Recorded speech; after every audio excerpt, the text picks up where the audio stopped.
Hey everyone, welcome back to the house here in northern Oakland County. This is the Spec house we're building from the ground up. We've been doing this for about a month. Timeline hopefully done right before the end of the year. It's gonna be awesome. Thanks for joining. As you know my channel, we have a couple of videos going and we got videos coming about every week. Like and subscribe to the channel. We got a lot coming. It really helps me out and hopefully this information is valuable to you.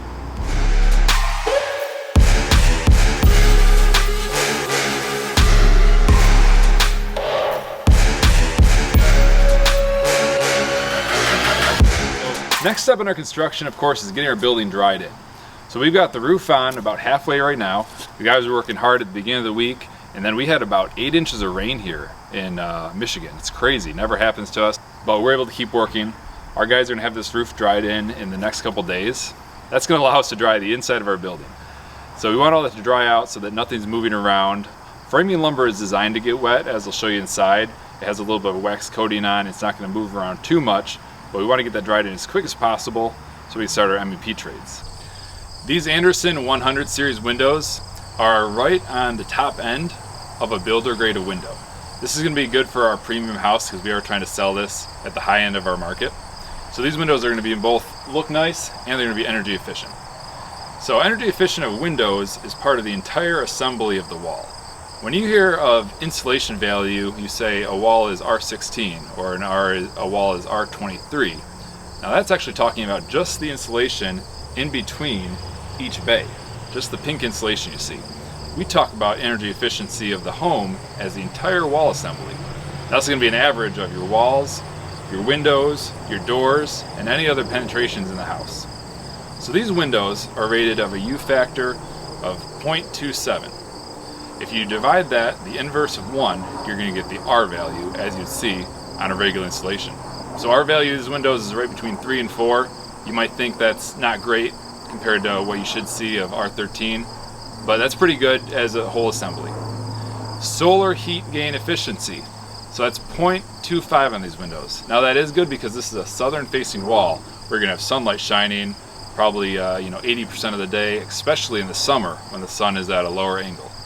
So 0.25 is good. That's only going to allow 0.25, 25% of the light from the sun in the summer.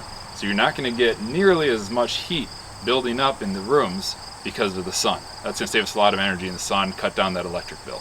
Last important thing on these windows to talk about is air leakage.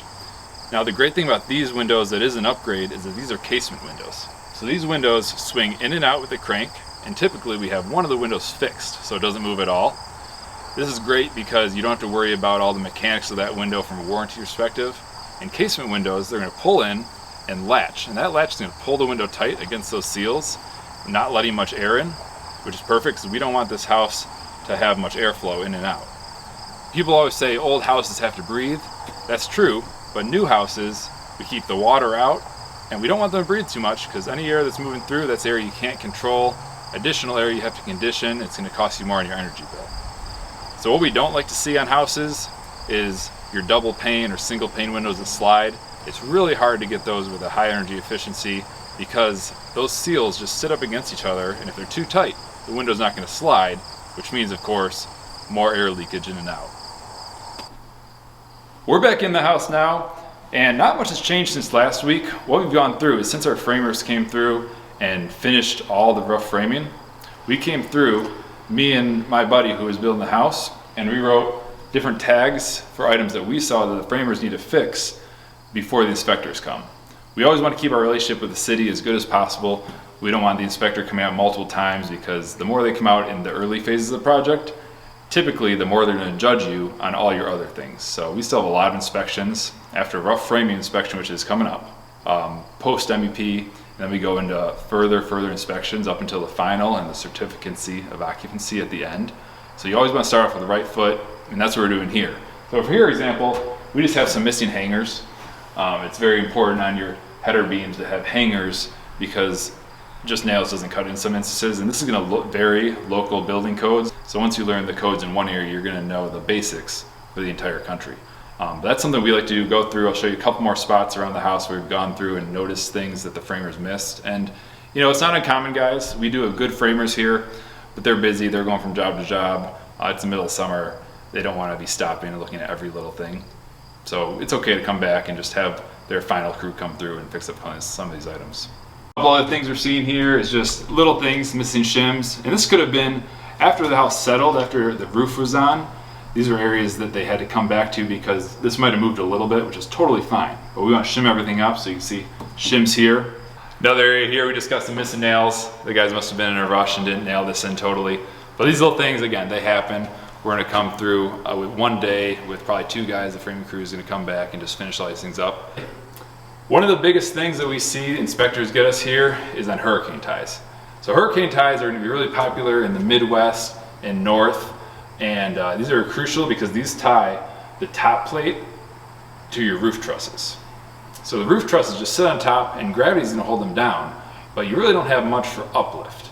And back in the 80s, there was a bunch of problems down in the Midwest with high wind areas where roofs were just getting ripped off. So what this does is connects between the two, and then you have a specified nailing pattern. So that's one of the things, they didn't mark these ones, but a couple spots in the house, we had a couple missing, so we marked those. Again, our guys are gonna come through here and fix everything. Thanks for joining me on the quick update here to our spec house in Oakland County, Michigan. We're really excited because as soon as we get our rough framing inspection, which is gonna happen sometime in the next week, we'll be all set to start moving into our MEP trades.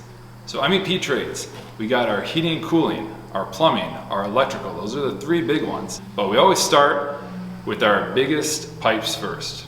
So starting with heating and cooling, you get the duct runs in. Those are things that can't move around. They gotta be centered in the room.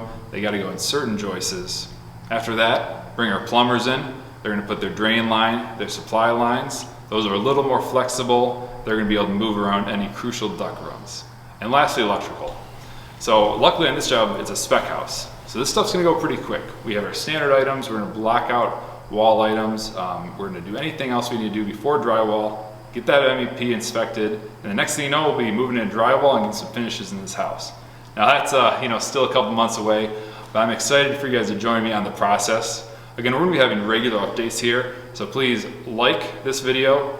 I'd recommend you subscribe to the channel if it adds value to you, and leave a comment down below. I wanna hear if you're a builder, if you're a customer looking to get into having a builder build your house, or if you're gonna be doing this process yourself. I'd love to hear about what you're doing, different part of the countries, and what works for you and what doesn't work for you. So join me next time. See you soon.